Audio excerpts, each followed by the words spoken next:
어제 내 동생이 사라졌어. 처음부터 쓸게.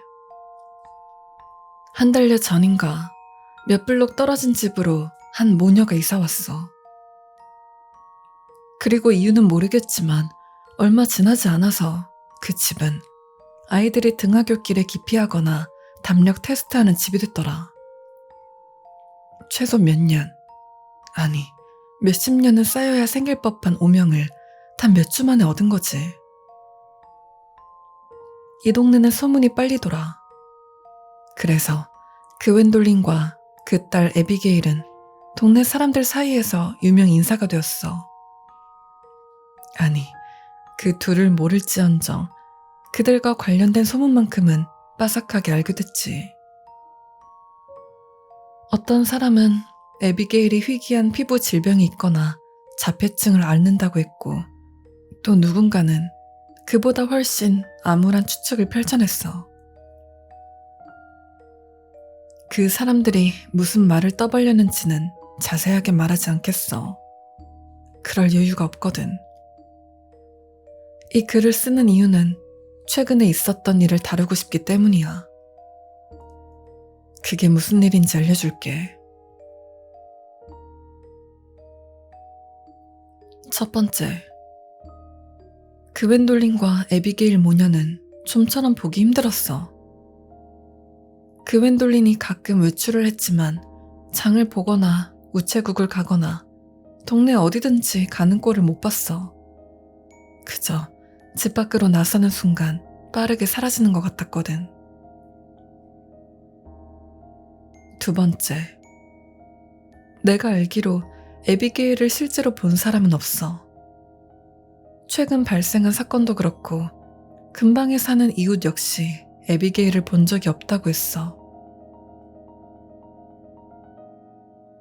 세 번째, 그 집 사람들은 이상한 생활 습관이 있는 것 같아.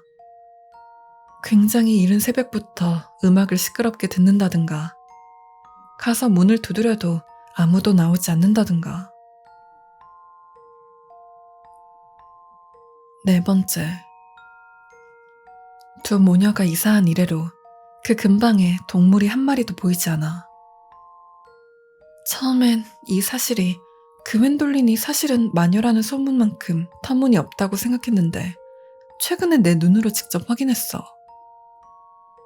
내가 그 집을 눈여겨본 기간 동안 떠돌이 고양이나 개마저 그 집이 앉은 거리를 피해 돌아가고, 심지어 새마저 그 집 마당에 난 나무는 거들떠도 안 봤어. 다섯 번째, 그 집에 초대되어 들어갔던 사람으로는 내 동생이 유일해. 걘 한 번도 아니고 두 번이나 그 집에 갔고, 처음 갔을 때 어린 여자애를 돌보는 보모 직업을 제안받았지. 그럼 지금부터 내가 이 글을 쓰게 된 계기가 되었던 사건을 알려줄게. 동생이 이상한 지침서를 받고 나서 어제 오후에 무슨 일이 있었는지 글을 써주기로 했잖아. 내가 일부러 내 아이디로 글을 파라고 했거든. 근데 동생이 자기 계정을 만들겠다고 해서 차라리 그 계정으로 동생이 발견한 것들을 하나씩 기록하는 게 낫겠다고 생각했어. 많은 유저들이 그러하듯 나 역시 동생 글을 읽는 내내 치를 떨었어. 목요일 오후에 올린 첫 번째 글을 읽고 직접 그 집을 찾아갔거든. 누가 나오진 않았지만 에비게일의 방으로 추정되는 곳에서 나오는 비명이 밖에까지 들렸어. 그래서 경찰에 신고했어. 신고에 응한 경찰이 오긴 했지만 경찰이 도착해서 문을 두드리자 그웬돌린이 나와서 하는 말이 내 동생이 1시간 전에 퇴근했다는 거야. 난 당연히 안 믿었지만 경찰은 믿는 눈치였어. 도대체 왜인지 모르겠는데 경찰은 그웬돌린 말을 한치의 의심도 없이 고지고대로 믿어버렸어. 동생은 어젯밤 돌아오지 않았어.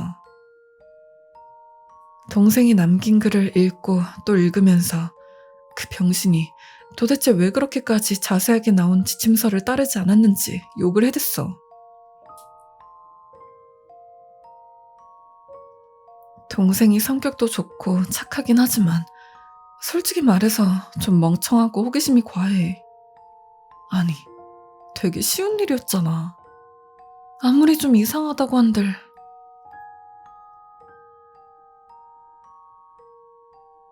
오늘 오후에 동생이 마지막으로 올린 글을 읽어봤어.